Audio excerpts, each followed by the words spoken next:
I'm so excited. Welcome to the Grace on Fire show. We have Chet Buchanan. He is amazing. He is a radio host. And he just said, I don't know. I didn't know him, but I just did a little research on you, Chet. And I am so excited to hear your story. I mean, you went Las Vegas. You still have a home in Las Vegas, but you're living in Seattle. It's a family farm that your parents, they put no one else, someone needed to come and give it TLC. I love that story. And now you're just doing everything. You're doing radio shows in Seattle, radio shows in Las Vegas, still doing the sports and even the radio speedway. And I'm so excited because Chet would not give questions. He wanted to be surprised with his questions. Well, it's so okay. So my primary occupation is I've done a morning radio show in Las Vegas for the last 25 years. I've been in radio. Strangely enough, the day after Memorial Day 2023 was my 41st year in radio. So I was kind of like, and I'm always happy to be a guest.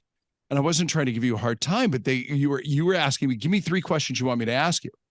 And I was like, well, no, I want to know, if I'm your guest, I want to know what you want to know.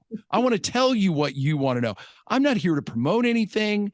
I don't have anything, I already have platforms for all of that. So I'm not trying to promote anything. I'm not trying to sell anything. I'm not trying, any of those things.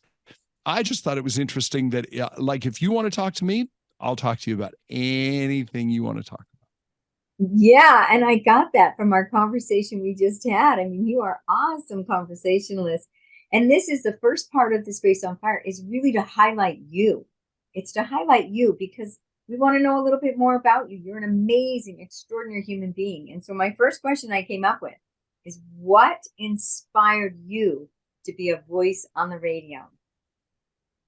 That's really funny. There were the story goes, I was an only child. I spent a lot of time. I'm right now I'm at the farm outside of Seattle. I'm 3rd generation, 80-acre farm. We cut hay and ran cattle primarily. This farm was, I'm looking at the farmhouse right now, like it's going to give me the answers. The farmhouse was built by a German immigrant. His name was Christian Unger. He built it by hand, cut down the trees, mixed his own concrete, did the whole deal. Back in 1902, the barn was built in 1904.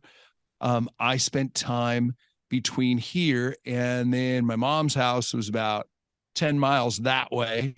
And so I just listened to the radio a lot when I was a kid, growing up in the 70s. And I just was enthralled with the personalities, and who knew that Seattle had one of the great all-time top 40 stations at the time. And so that was really just all it was. Those were my friends.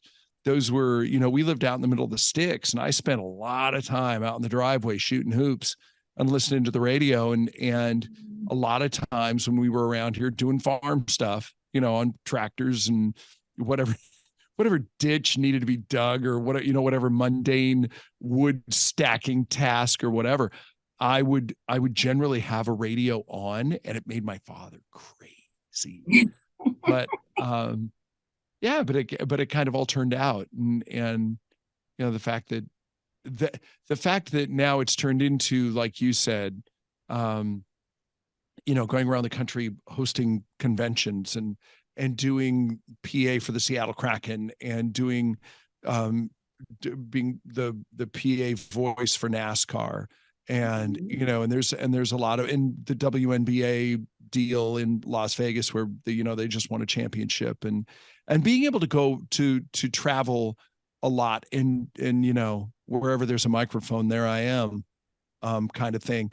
It's really amazing. It's phenomenal. And if you'd have told me then, that 15-year-old kid who walked up to a bunch of guys from the radio station, one of whom I had just seen at career day at high school, 2 weeks earlier, and, who walked up to him and said, "Hey, I'll do anything if you'll let me hang out." And they said, "Yeah, sure. Come and sweep the parking lot, come and wash the van." And they thought they were going to scare me off. And it didn't. And, and that here we are now, some 40 odd years later, and I would still wash the van. If the van needed to be washed or the parking lot needed to be swept, I'd still do it. Yeah. But that's, it's crazy. Wow, that is inspiring. So it really was something that started from your very early childhood back on the farm that you're landing here. It's like you did a circle, you started on the farm, you moved out, you did all these things, and then you moved back onto the farm and you're doing your passion, you're doing what you loved as a child, and you're bringing your voice. And that brings me to the next question. And that what message are you bringing into the world? Honestly, we talk a lot about, just really staying positive, love versus hate, that we really try to be really positive. And what's really funny is I thought you wanted to talk about Toy Drive. Also, I mean, I do the world's largest, and I say this with all humility, it is the world's largest single location toy drive. This will be the 25th year of it this year. We've raised, I mean, you'd have to, just by a rough estimate, somewhere between 45 and $60 million in toys and cash and bikes, hundreds of thousands, or well, shoot, I'll bet we're close to 100,000 bikes over the 25 years. But literally hundreds, if not thousands of semi trucks filled with toys and all of that. And so, yeah, we're just trying to make it a little better than we found it. And I think, that's never a terrible thing. We try to do more, we always try to do more good than evil. And as long as you can keep, I think, the balance, tipped to the positive side, you're doing okay. I think you're making an incredible impact for good in humanity. And the toy drive, I am so inspired. We do a holiday hand up, and we raise money to get toys and donations for families for Christmas too. But nothing as grandiose as you've done. And we're been in business for 25 years with Center for Awakening. So I am impressed. And when you think about the impact of those numbers, those are the amount of kids that got a toy or a bike or something on Christmas where they may, or the holiday, whatever the holiday it is that they celebrate, right, that they may not have gotten otherwise. And then the happiness and the joy you brought through you being that source of that toy drive is so powerful. On top of your messages of love and your message of love versus the hate or the fear and the positivity. So that's all a powerful impact for good. Yeah, and I appreciate that. And obviously it's a big group effort. And for me, it's not even so much about the kids because kids are resilient. And, and I don't know that I had it any tougher or any easier than anybody else. But single parent, both parents were in my life, but it was a single parent setup. I was never with more than one parent at a time. And, and being an only child. And again, I don't know if I had it any easier or any tougher than anybody else, but I know that kids are resilient. I know that much. But the idea of a parent having to get up on Christmas morning and say, yeah, Santa's GPS didn't work this year. Santa couldn't find our house. I'm like, no, not on my watch. No. Not while we can do something about it. Exactly. The funny thing about Toy Drive is just that it's unique in that, that I've stayed up on top of the scaffold for 12 days every year. And I've never come down. I haven't even touched the stairs. Shoot, I'll bet it's been a decade since I touched the stairs during Toy Drive. And then once about, I don't know, 5 or 6 years ago, I went up after it was over because I'd forgotten something up top and nobody was really available to go up and get it for me before I went home. And so I went bouncing back up the stairs and I kind of went, this isn't right. 5 or 6 years ago, I couldn't tell you what year it was. It's pre-pandemic. So I want to say it was like 2017. We lost our dog during Toy Drive on day 4 of Toy Drive. And it was, 11 o'clock at night. And I, my wife had called me. She was at the vet and she had had this dog since he was a puppy, she had him. The joke was she had him before she had me. And, and so I was like, okay, nobody will know. It's 11:15 at night. But you didn't. The vet is 15 minutes away. I can be here, or I can be there and be with you. I can be back. No one will ever be the wiser that I've ever come down off this scaffold. And she said, you'll never be able to tell that story with a straight face again. You'll never be able to tell that story and have it be the truth again. And so, and it was powerful. And so she goes, I'll come to you. She goes, what do you say all the time? What difference is it going to make? How is this going to matter? It's not going to bring the dog back. So literally she came to Toy Drive, and then we stood up there on top of the scaffold in the porta potty, crying for 20 minutes. And it was, so that thing, so it's funny because, and people know that I'm telling the truth. And what's funny is that that's become their tradition. It's become Vegas didn't really have, like stuff. There was holiday stuff, but not anything that really, like some places have parades and other places, I don't know what you guys do in Salt Lake, but there's a lot of little things. I don't know if there's one big thing. This kind of became a big thing in Las Vegas. Toy Drive did. And for a lot of people, it's their holiday tradition. And it's probably why I've kept doing it. I don't know how much longer this thing's going to go. I'm tired. So let me get you right. You actually like live up, you sleep there at night and everything? Oh, yeah. See, I didn't realize you stayed all night, all day. Porta potty, the electric blanket, maybe? I did do that for a while. Actually the last few years, there's been no heat source. I've kind of, after you do anything for that long, you kind of figure out the best and most efficient way. So for me, I prefer just kind of a big pile of sleeping bags, so I got like 3 or 4 sleeping bags and a really thick, ugly blanket that's super warm. And, and snow pants, which sometimes that's a little warm during the day. For if it snows or rains or something? Do you bring your laptop up and work it during the day? Well, yeah, no, well, because here's what's crazy too, is that, I do the morning radio show, the whole show every day. Then, we do, gosh, I think last year it was 13 check-ins. The Fox affiliate, has teamed up with us. We've been media partners for 15 years, 20 years now. And so every live newscast that they do, they come to me and they give me, it's really funny is that, a lot of times in TV, they go, you've got 90 seconds. Literally with me, they just go, tell stories, just tell stories. As long as you tell stories, we're good. You can have all the time you need. And so a lot of times, truly, I'm like, okay, I'm almost done here, and I'm hoping that somebody will be in my ear going, okay, 30 seconds. It's like, thank you, finally. So then there's that. And then, and then there's radio, we do a check-in on the radio every hour and, and all that kind of stuff. So it's actually, there's a lot and it goes by quickly. It used to be, oh my goodness, 12 days. Now it's like, we only have 12 days.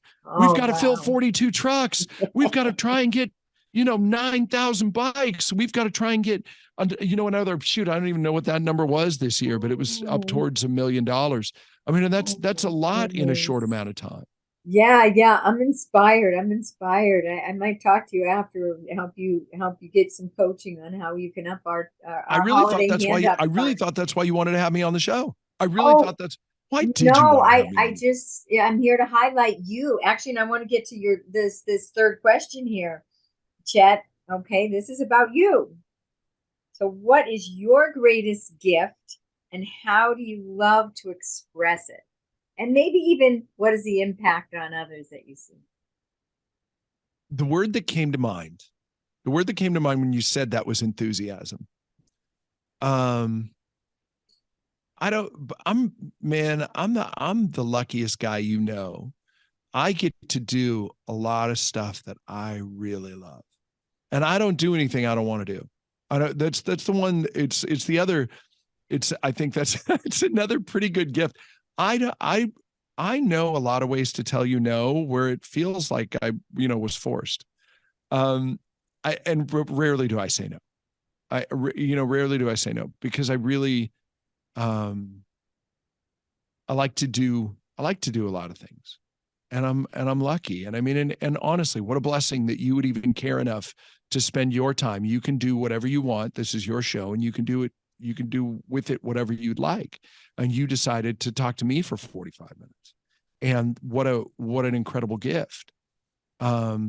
So I think, yeah, the one thing that I tell a lot of people, like when we were talking about the Kraken, or when we talked about NASCAR, or or a lot of other things, and I tell people this, where I've gone, and trust me, there've been plenty of people, and I won't mention names, but I've been turned down for a lot more gigs than what I've gotten. But I tell people no one will love it more. If I'm doing this, nobody's going to love it more than I do. There may be people who love it as much. There won't be anybody who loves it more. And that's true. I'm pretty, you know, I think so. My greatest gift, probably enthusiasm. It's not my devastatingly good looks, That too, though. That's kind of you, but I'm, yeah. I know there's a reason why I'm on the radio and not TV.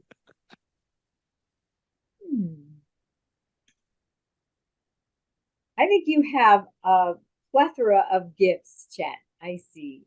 Your outer beauty and your inner beauty, and your enthusiasm is a huge gift. But I see, like, deep down inside of that, with all that you're doing and the message you're bringing, and this toy drive that you do, and you say you're up outside on the top of a building for 12 days in December to help these kids, really is a huge loving heart. I think that's one of your greatest gifts as well. I see that in you, and I can feel that in you. And you're sharing love, like you say, love, not hate. And you're sharing positivity, and that's love. That's a form of love. And I think it's just really powerful to have people like you on the air every morning in Las Vegas and in Seattle, and all through the sports, and through the NASCAR. I love it. I've been to the NASCAR in Vegas. My dad was for years a religious attendee, and that you're sharing that love and that light and that enthusiasm, which the love comes through your enthusiasm, out into the world in a really powerful way. So you're the kind of people that I just can't wait to talk to, and I'm so honored and grateful to highlight and to share, because you really are a beacon of love that is spreading through the airways. And that's a really powerful, positive impact for good in the world and on the planet. So I really acknowledge you for that, Chet. Well, that's extraordinarily kind, and thank you, because we don't know each other. We know each other as much as we've, for, I don't know how long we've been doing this today, but that's how long we know each other. And yeah, and the 30 minutes of tenacity texting back 30 and forth. And the 30, yeah, until we got texting, connected. emailing. No, but here's the other thing that I think that is really easy to lose sight of these days too. There's more of us than there are of them. There are a lot more people who just want to provide for their family, love people around them. They don't care who you love. They don't care about all this other stuff, all of these other things that we hear about. They just don't care. They just want to be happy, and they just want to not be messed with. And that comes in a lot of different forms. And I just think that there are so many more of us, the people that are that way, that we do want to do good. We don't want people to be hurt. We don't want people to be upset. We don't want people to feel less than. We don't want people to, and again, that covers a lot of ground. But I really do believe that there are more of us than there are of them. And I think it's important to remember that. And so that's why sometimes social media is hard for me, because it's like, just, I was still raised, if you don't have something nice to say, don't say anything. My political views, you'll never know them. You know why? Because I vote. And anything other than that is window dressing. I mean, are you going to change the way you go about your life because I'm going to tell you to? Stop it. You're not. And if you do better. Find somebody else to tell you. I'm just saying, just be a good person. That's all I'm hoping for. So that's Wow. about as preachy as I get right there. I love it. I love it. Just be a good person. Chet Buchanan. Just be a good person. Just be a good person. I love it. I love it. Thank you so much. And we're going to move into our conversations, our Grace and Fire conversations. So it'll be similar, but we'll just go back and forth and Sure. share ideas for about 15 minutes. And who knows, it's all spontaneous. This is a, spontaneous. Well, that's it. So that brings the one question that I have for you. Why are you doing this? Oh, well, I'm not being highlighted, but no, but why? But it's interesting to me because I think we're of a similar mindset, but I want to hear you say it. Well, I actually have a story behind mine, and it was I had a vision one time. I was talking to a friend who was a good friend of mine, and she wasn't like a close bestie best, but she was a good friend, and I'd seen her a lot, and she started sharing all these gifts, and I had no idea she did these things behind the scenes. I was just so surprised, and she was so gifted, and I saw a flash of her and I sitting on a stage with some flowers between us, and I was highlighting her. It was just a flash that came through my mind. And then in 2016, I did an 8 series. So every Saturday I had 8 people over to my house, and her included. And I highlighted them, and I did this Grace on Fire. And it was my son who filmed, and my son-in-law, and my daughter who did all the registering. And so then at 2017, unfortunately and very sadly, my son passed at 25 years young. And he was my, videographer, and he was so. I stopped doing it for quite a while. I think I did 1 or 2, and then I did it a little bit a couple summers ago, and so I'm just getting back into it now. It's been almost 6 years since he's been on the other side, and I'm doing it a lot of it in honor of him and to promote his One World community that he founded in his master's degree program. That's awesome. That's awesome. Who's your best guest? Who's your best guest you ever You're had? my best guest. You are my best guest. We need to help you with booking. We need to have somebody I got some people you should call. Well, Mike is the guy to connect with to book me. He's amazing. I just reached out to him twice. I said, I think I'm ready to have a few more guests on. I think I'm ready. And on me, all of a sudden he's like, but yeah, send him to Mike. And you found me. I found you. I was kind of joking. That's amazing. That's just bizarre. Because I mean, that's just really funny. Not long ago. I just put it out to Mike that I could maybe talk to a few people. I feel good enough. And he said, okay, just text me the other day and says 2 p.m. today.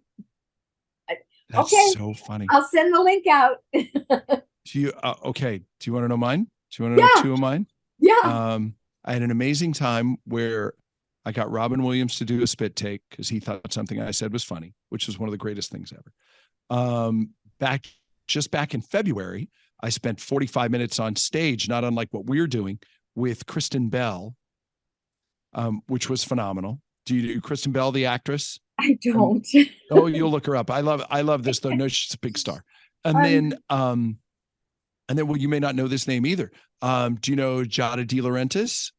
So Jada and I did this great thing. Jada had a restaurant she's a big Food Network star. She's a big celebrity. Okay. Oh, so I'm hosting a charity fundraiser for Nevada Ballet Theater. I'm the auctioneer. Okay. And so she's being honored as Woman of the Year. And they're doing all these different chef packages where the chef will come, the celebrity chef, and there's just a variety of different names that you may or may not know that they would come to your house and prepare dinner for 10 or 12. And it's a big deal. And they're going for, 10, 12, 15, 30, $50,000. It's amazing. And Jada comes up and she goes, I feel a little weird about this, that you've done, 2 or 3 of these things, and I'm being honored here tonight, but I'm not doing one of these chef's dinner. So my assistant and I will come to your house, and, and we'll do it. And here we go. And literally in about 8 minutes, I had 2 bidders, sweating it out up to $110,000 each. And finally, Jada was just like, I'll do one for both of them. And I was like, yes, you will. Yes, you will. Absolutely, you will. And then the one bidder was going to get it no matter what, but we were about to lose the second one. You could tell. We'd gotten to 110 and that was it. Even his wife was like, enough. And I won't embarrass him by saying who it was, but they were a heavy hitter. And so, yeah, finally I just said, okay, 110. How about if I give you, if both of you are 110, we'll do 2 of them.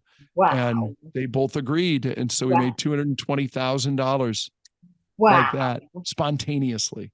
Wow. Fun. I need her number. So fun. Wow. That is how powerful you are, Chet. You attracted that. Yeah. Right place, right time on that. Yeah. Right place, right time on that one. Another but it was, cause, yeah, it was so much fun. Great cause. That's powerful. Well, you're my mentor now. And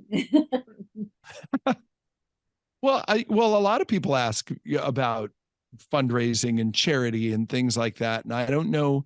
And I don't know that there's a magic answer. I don't know that there's here's the key, just put it in the lock and turn it. But I think you've just got to, it's not going to happen right away, and you got to keep grinding at it. And,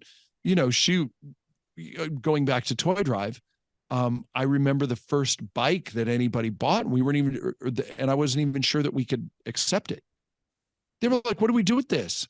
And I'm like, well, we'll find a kid that likes it. And then there's a great story with that. It was probably, I don't know, year 7, year 8, somewhere in that neighborhood. And it was the last night of Toy Drive. And, on the final morning, there's the big finish, and, and there's people that show up and all the TV cameras and all that kind of stuff. And so there's generally, for a long time, I kind of thought that there should be something meaningful that I would say to people. And so I'm kind of sitting on the edge of the scaffold, and I've got my feet dangling over the edge, and I'm just kind of trying to figure out what I'm going to say to these people the next morning. And it's really great. There are people coming in, and, there's the final push for donations, and, then there's the people going out, and they're high-fiving the people coming in, and it's all exciting and everything. And then I notice just this group that's coming in, but there's some sort of, I don't know, it's like a pile of coats that's going in, but there doesn't seem to be a person attached. You know what I mean? It's weird. It just looks weird. It caught my attention. And as they get up to where you make the donations and everything, and there's this, what we call the sea of bikes that's, down below. You can go to KLUC.com. There's pictures there. You can go on my Instagram. You'll have to go down a ways, but you could see pictures from years past. And so there's, there's all these bikes out there, and the tassels are shimmering in the parking lot lights, because it's dark out and the music's playing and all that. And they start peeling layers off of all these coats.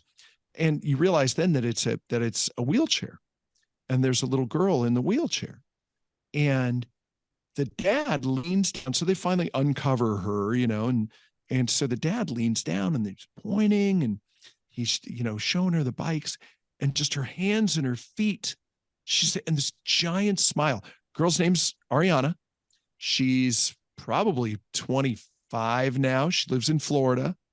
And at that moment, I thought, my God, if a bike means that much to a kid that will never ride a bike, ever, what does that mean to a kid on Christmas morning that thought they weren't going to get anything? And what is that? And again, and then to bring this full circle too, what does that mean to a parent that thought, just soul crushing, I failed at Christmas, I failed. No, I haven't. somebody was there to help. Somebody was there to help me out. And it's just it's the greatest, it truly is the greatest gift. And I think of it, I think of it all the time. Right? There's not a week that goes by that I don't think. What you're taking on is, and this is something I take on too with the holiday handout, and that is really the energy of giving, the energy of Santa Claus too, of Saint Nicholas, Chris Kringle or whatever, because he was this toy maker originally, supposedly in Sweden or somewhere in that area, and he would take his sleigh around and he would deliver the toys that he made to the kids in the village. And I think all of these organizations that help bring toys to kids, Toys for Tots, all of them that do that, Angel Tree, all of those organizations. Sure. We do our holiday handout. You do the toy drive in Las Vegas, which is so powerful. But we're bringing on that energy and that love of love, of giving, of Christmas or the holiday season, and it lives through you. Santa Claus is true. And you don't have to do the whole thing. That's the whole thing. We're literally, if we every year people go, what's your goal? And so we've kind of adopted the old Jerry Lewis thing. And I was lucky enough to meet Jerry before he died and kind of got his blessing on it. But we always say one more toy, one more bike, $1 more in cash and gift cards. Jerry was $1 more every year with the Labor Day telethon. And look, if you just help one person, that's awesome. And again, I am not a believer. I always say it's a handout, like you say, holiday hand up. It's not a handout. And I'm not looking, I don't want to pay somebody's mortgage. I don't. I do. I think everybody should be pulling their own weight. But look, man, if somebody's in a rough spot, you'd want them to help you. And we've all been there at one point or another. And especially the kids. I mean, well, and again, kids are resilient. Kids don't care. Look, I grew up with stick and rock. You saw where I grew up. Oh, my playground was the woods. Yeah. Amen. But yeah, I get, it's tough because people have tried to make this political the last few years. They really have. In the last 10 years, people have tried to make toy drive political. Well, what are you doing? And all that. It's like, we're just trying to help people. And it's for 12 days and it's during the holidays. Let the rest of the year fight about whatever you want the rest of the year. Just leave us alone. We're just trying to do good. Right. And what a shame. Okay, so somebody maybe gets a bike that doesn't need it. Okay. All right, fine. Well, and I'm sure if someone, it's hard to manage because we do ours as well, and we deliver the things sometimes even on Christmas Eve in the snow. But you do the best you can, and you have to trust that if it did get to someone who already had a bike, then they would give it to someone that didn't, or a younger sibling, or something. We're doing the best to use our time and energy to make people happy and make this world a better place and do kind things. Yeah. And it's shoot, I forget what I was just going to tell you, but it's just people don't realize that it's distribution is the hard part. Collecting is easy. Honestly, collecting it's not simple by any means, but distribution is 1,000 times. So when they had the wildfires in San Diego, it's probably a decade ago now, but they had wildfire. In fact, it's 15 years ago. They had wildfires in San Diego. We saw on the news that they needed underwear. So we all of a sudden we went, okay, we're going to get a 35-foot U-Haul truck. We're going to fill it with underwear and socks. We're going to go to San Diego. And we did. And it was awesome. Like the whole town went crazy. We were just like, bring one pack and just throw them in. Who cares? We'll figure it out when we get there. Just bring stuff, just throw them in. And so we packed this truck out, slammed the door, drove to San Diego. So it's, 5-hour drive from Las Vegas. And we get down there, we get to the stadium, where the Chargers used to play back in the day. And that's supposedly where all the people were. We get down there, there's nobody there. Oh, and there's no. There's one guy from the Red Cross, and he's going, yeah, we don't need this. but there's nothing that we can't do anything with this. So we're driving around San Diego, trying to call people like, hey, we got a truckload of underwear. What do you want to do with it? And literally nobody would take it. We finally found a shelter in like Long Beach. Like we had to go so far north. We were practically to LA. But when we finally ended up going back to Vegas, we drove even further north, went up to LA and cut across. And we finally found a shelter that said, yeah, we'll figure it out for you. Bring it to us. But distribution is the yeah, that's I think the whole that's the thing. funniest distribution story I've ever heard. Truck full of underwear and nowhere driving to take around San Diego with a semi full of underwear and socks, just trying to find somewhere to. Well, and a U-Haul train. Yeah, it's a U-Haul train. It's not even a semi. U-Haul, yeah. But still, do you know how much underwear and socks you can put in this thing? Crazy. I almost see a picture of underwear and socks on the outside of the U-Haul. Oh yeah. Here, please take them free. Okay, so what's your next big project then? Do you have anything planned, or are you waiting for Christmas? We have a One World weekend. It's the first of every weekend, so we just did that. We always have some yoga, meditation, and wellness is our subject for the solstice June theme with One World. It's One World solstice. So our next is we have a camp out. We have a camp out, a solstice camp out every year, and we're looking forward to that. That's at our sanctuary in Lava Hot Springs, and we just have a grand time camping, and we float the river, and we soak in the springs, and just have fun. Do yoga and everything. We have 8 events a year, and it's sometimes tiresome, but I just keep them going because it's my son's global movement for peace. It's One World Community. Well, but again, if it's what you love, tired what? Yeah. You know? If it's what you love, who cares? Well, sometimes I wonder if it's what I love. Well, so we're tenacious. We're both tenacious, Chet. You and I are tenacious. We got on this call after 30 minutes. Then maybe you got, if you don't love it as much, maybe you go to 4 events a year. Maybe yeah, 8's too many. You can always change things. I try to keep the 8. I'm a sentimental mother. I'm very sentimental, and what my son and I created together. I'm a bit attached, which isn't a very good spiritual quality, but I like to say I'm more committed. I'm committed to. I'm the same way. I can't let go. What's that? I can't let go.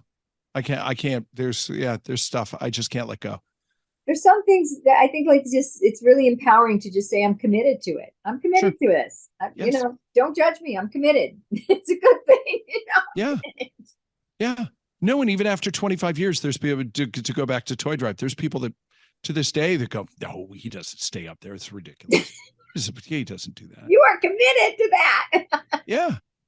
Yeah. You are committed to regardless the weather and it's about keeping the events going. I just keep them going. I just keep them going when they're, I kept them going through COVID because we feed the homeless the first of every month. And so we got together and we were like, well, I think people need it more because a lot of the organizations weren't going out that usually go out to bring food. And there was more homeless people. So we continued doing our homeless dinners all through COVID. I just keep on going. I'm just, one of those energizer bunnies. Of course. You know what? Like the whole thing about which is so shocking to hear that some people would be negative about a toy drive, but I heard someone say on the YouTube that it's good to have a few thumbs up and thumbs down because it's more natural or whatever. And that just gave me the freedom to say, okay, well, so what if there's someone thumbs down? It's just more natural now.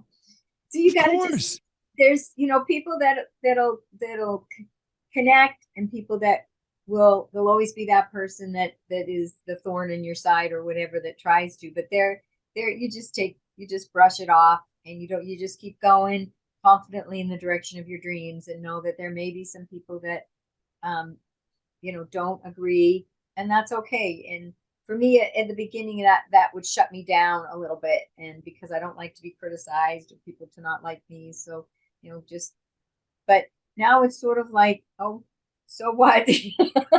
That's it. It stings until it doesn't. and Right. that's a them problem. Yeah, but I have a funny story with that too. Because Okay. Okay. Yeah. no, Yeah. Because you can't this make it lady stop goes, you. no, one time this lady goes, she goes, listen, you send me a check for $10,000, or I tell Fox 5 that that you're taking those bikes and you're taking them to the women's prison, and they're filing the serial numbers off, and you're selling them back to China. And I said, well, Fox 5's in on it. I don't know. I don't know if you're aware if this is happening. Fox 5's in on it. But listen, I don't want any trouble. Where can we send the check to? And literally, she gave me a name and an address. So we had the feds. Yeah, we had the feds go over and just let her know that that's yeah, you can't do that. Blackmail, bribery. I don't know. It's a little bit Illegal. And she was like, "That's not illegal. I didn't threaten him." You know, you kind of did. It's extortion. Yes. Ooh. It's pretty funny. Wow. But I couldn't believe that I wrote her back. I went, "Look, we don't want any trouble. So who do you want the check made out to, and where can we send it?" And she told me. Wow. Yeah. Yeah. That's sad. That to me is kind of People a are sad fun. story to think people would be like that, especially take money out of a toy drive for kids. But you just got to pray for those kind of people. Really pray for them. Like I said, people are fun. It takes all kinds of kinds. It does. It does. Yep. Yeah. We all have our purpose, and we all have our passion, and we all have our place in the world. And I'm just so grateful for the place that you have in the world, and the light that you're shining out on the airways and through your podcasts and through all of the things that you do, your radio shows and your sports announcing. And I love that you do the NASCAR in Vegas, and that you've been all over the world, because Chet, you shining your light out to the world is making a powerful, positive difference for good. And you're bringing light to people, and you're bringing good, and you're an example of a beautiful human being inside and out. Well, We need it's more kind of of you to you say. on the planet, and the fact that you have a voice and that you're able to spread that. I'm glad that you're doing that, and that you are here on the planet doing that right now. Well, I'm I'm the luckiest guy you know, for real, real. I'm the luckiest guy you know, and literally for all of the things that, or all of the different times that I thought, man, I really want to do that, and then it didn't happen, led me to the right spot. Mhm. It's led to the right thing. My God, when I was a kid, would I have wanted to be back on this farm? No. And what's great is now, it's ours. It's legitimately ours, my wife and I, but we get to honor my father and his wife, and we get to Mhm. honor, what he built with it. And he, like, our little town that's a mile up the road, they have a street for him, Oh, a your street dad? street name for him. Yeah. Oh, that's No, he was a big deal in beautiful. this town. And they look at me like, what's your deal? Who are you? They don't know me from nothing. They don't, You got the, big shoes to fill. the way, yeah, the word is like, they know there's something going on down here. And there's a few people that are aware of my work with the Kraken and stuff. And that's, that's, I think they don't want to say anything because it'd be just awkward. But, yeah, but for all of the different things. I mean, there were so many times where I thought, man, I desperately wanted to be in LA and work at Kiss FM, but I would have never gone to Las Vegas and worked at KLUC. And that's probably where I needed to be. And when I went to Las Vegas, I was like, how long do I have to stay here? I didn't want to leave Salt Lake back in the day, but it was just, you take your path where it takes you. Yeah, yeah. And we often don't know where it's going to take us. And I think when we just let go and not resist it, and we just trust where we're at, then things seem to go better than our letting our minds get in the way and tell us, because yeah, we don't always know. We Right. do our best, I'm but we super don't know where excited. And life I is know, going to take us. I know the time is coming. So Yes. you're going to channel your son. Do you know my friend Gary Spivey? I don't. Okay, I'm not very worldly. I don't No, it's watch. I don't fine. even own a TV. Gary is, you're probably better for it. Um, Gary's a psychic and a medium, and we have been friends for years and Oh years my and years. gosh, I want to meet him. And he was on my show every week for 20 years. We actually did a show together. We did a stage show on the strip um, a bajillion years ago. Um, but I'm sure you get a lot of people that when you say, okay, I'm going to channel a question from my son, they roll their eyes and they're like, okay, sure, crazy lady, let's see. But no, They I'm don't. interested. I've lived in this world. I'm ready for you. Am I part of this? Yeah, you Or do are you part cut of me loose this. and then go do this? What's that? I said, do you cut me loose and then go do this, or am I part of No, this? you're part of this. Oh, you're part of this. I don't cut you loose at all. No, we're just going to channel. I don't even know how long it'll be or what it'll be. It's always just spontaneous. And, Sure. I talk since my son crossed the other side. Every day I talk to him and I just do automatic writing. And I have received messages from him since since the day he passed. I talked to Yep. him. And I don't find it strange at all because I believe that we continue to exist as infinite soul powers and we're embodied for a little while, but that is a tiny part of us, and we're all expanded soul energy extensions, non-physical beings. It's non-physical intelligence. And as we so my son exists, his intelligence exists, his soul exists. Yeah, it's not in the physical dimension. He actually is very present in the physical dimension. I feel his energy a lot, but he also exists in the higher dimensions. And we also exist in the higher dimensions. This isn't the only game that we're we're very expansive, eternal, and infinite beings.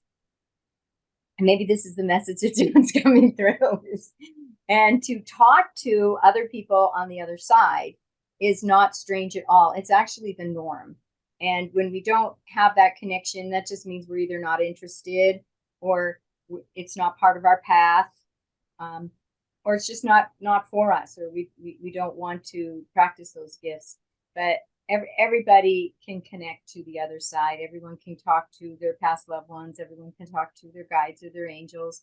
It's actually a natural thing. And as we evolve as a species, as we open up to a species and we start to more recognize what we are, like we bring our identity and we shift our identity to just this body, to, oh, there's an intelligence that's infinite and eternal, that's animating through this body. Or sometimes John will say possessing this body. Sure. But we're animating through, and we've animated through many, many different physical forms and many, many different bodies and lives. And so this eternal aspect of ourselves, which is vast and wise, that we're masters. We're all masters. And this part of us is very real, and it's our true identity. And it exists through multi dimensions. It exists eternally. It never ceases. And so my son, his soul power exists, and we can talk. So I'll just center So myself and see if he has a specific message. do you only talk to him, or is he is he your primary? Because obviously that's you're focused on John was his name? John. Yeah. John. So you're focused on John, but I talk to my mom, I talk to my stepdad, or my father-in-law. I talk to my dad. My best friend passed in 2019. And I believe in that as well, but I yeah, I mean it's like I'm not opposed to it. And I think if you believe it, it's true. If you know what I That's mean, right. That's if you right. believe it, it's true. Whatever. Right. Why Right. why why We don't create our yuck own somebody reality else's through our yum? beliefs. Yeah, don't yuck somebody else's yum. It's okay. If they're not bothering you, don't worry about Right. it. Right.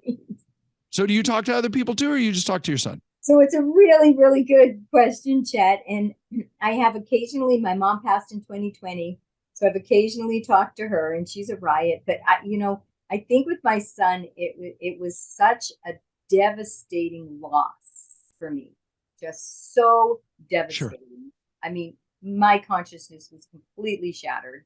And it took me a while to even come back into my body. I think there was a trickle of my soul power, and the rest of me was going, no, no, no, I'm not going, no.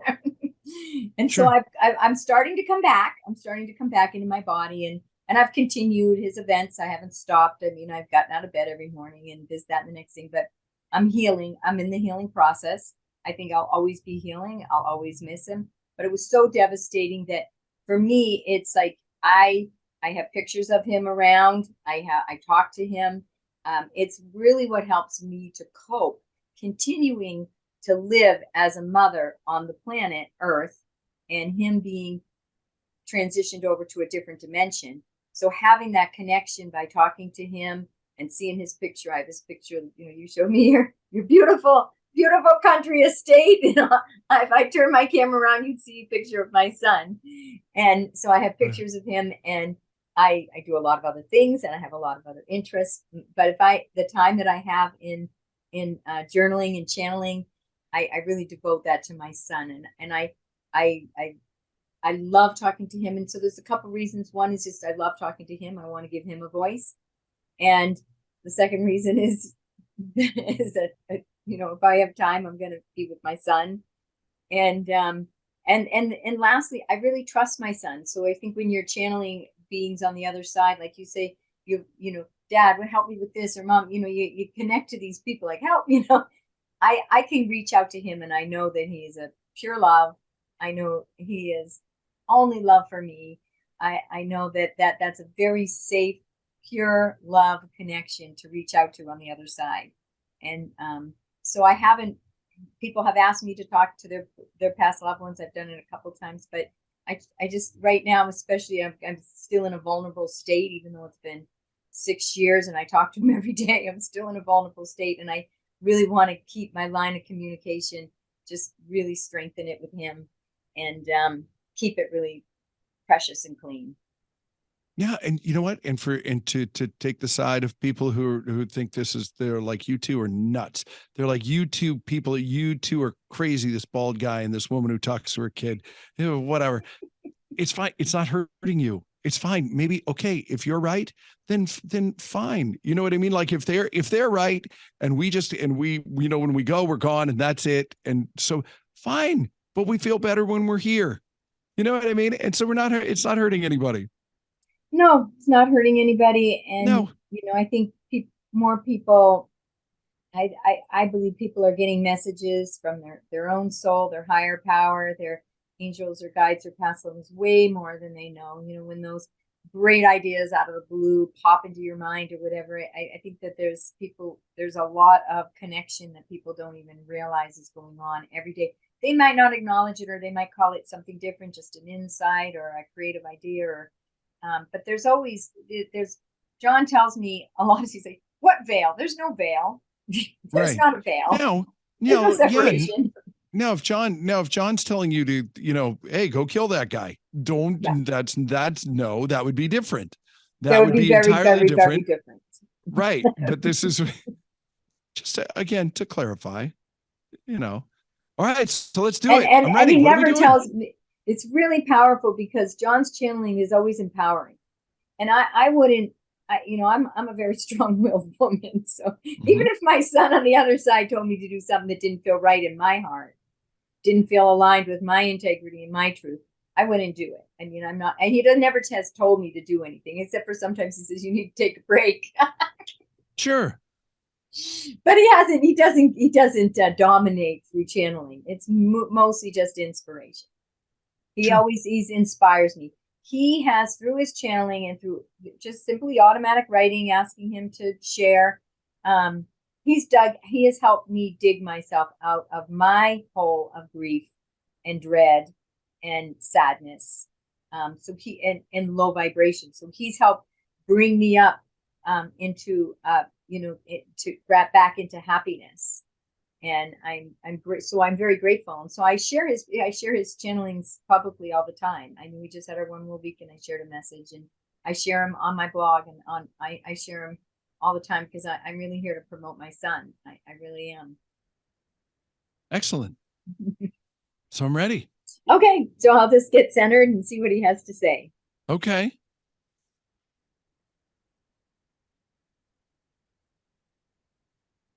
Anything is possible, and everything is possible. Although everything is available, we tune our consciousness and fine tune our consciousness so that we can, like a magnifying glass and the sun, we can direct that attention and that consciousness to something very, very important to us. And there's something very powerful about that. Even though anything and everything is possible, there's a lot of things that we don't want or aren't important. And that's very powerful too, to have those options available, but to opt out because something is more important. And as you laser beam your consciousness and your focus on maybe those 1, 2, or 3 things in your life that are very important, or even it may be that you're laser beaming your consciousness into this lifetime and making this lifetime in and of itself very important. So you laser beam your consciousness, you become very present, and you open your heart and allow a very powerful stream of love to come through and direct that love and that loving attention, that consciousness towards those things that are important to you, those people, those groups, those causes. It's different for everybody. And everybody has a different idea of what is important and what is not important. It is time, though, in human consciousness to expand the possibility of what is possible. We've somewhat lived in a box of limitation as a humanity, as mass consciousness, thinking we can just create maybe one home, maybe one vacation home, or maybe this much income, or maybe we can do this small job, come home and help this one person in the neighborhood. And that's beautiful and that's great. And everyone's on their path. And we want to honor ourselves and never judge ourselves for where we're at and where we're guided to go. But it is time to expand ourselves out of any state of limitation and knowing that simply by using our consciousness, using the mental constructs that we focus our attention on, that we bring our imagination to, that we build in the mental constructs over and over, and we see in more and more vivid detail, and we feel the emotions of that, and we meditate upon that. And we meditate on that possibility of really having no boundaries in our creative process. We can move from the swimming pool where we're bouncing around and hitting the walls and move into that ocean of infinite possibilities and take those few possibilities that are important to us, and we can expand them into things and ways and creations that we could never have imagined, that bring more joy than we have never imagined. Always following the heart and our highest joy, and knowing that we are divine creators, that we are divine master creators. We are all sustained by the infinite creative source of the universe, whatever name you wish to give that.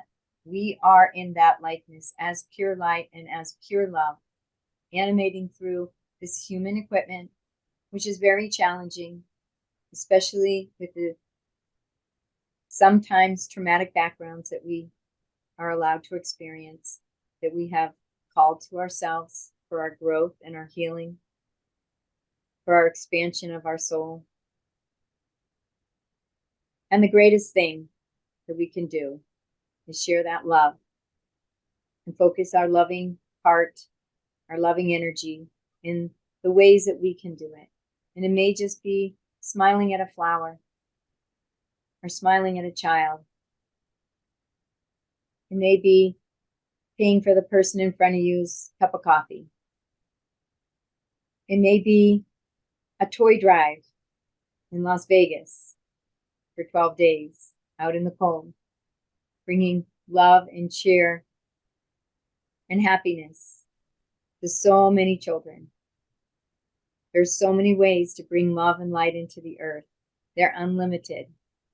And find the ways that bring you joy. Focus your attention on those ways, and you'll be in your highest path, your highest destiny, sharing your love and your light and living your highest joy. Thank you. I share and send only love, just love. John, the beloved. So he sent him. So it's almost like a sermon. It's like a message. It's like a religious message almost. It's not religious. It's not religious. No, but I said in that form, in that style. It's almost no. It's spiritual. You're not a religious person. You're a spiritual person. Yeah, I've never joined an organized religion. Right. I wasn't raised in a religion, but I'm very spiritual. Nature was my church as a child, and I talked to God. But these things that come to you from Him are in that form. Mm-hmm. Interesting. They're in that form that they came. Sure. I got you.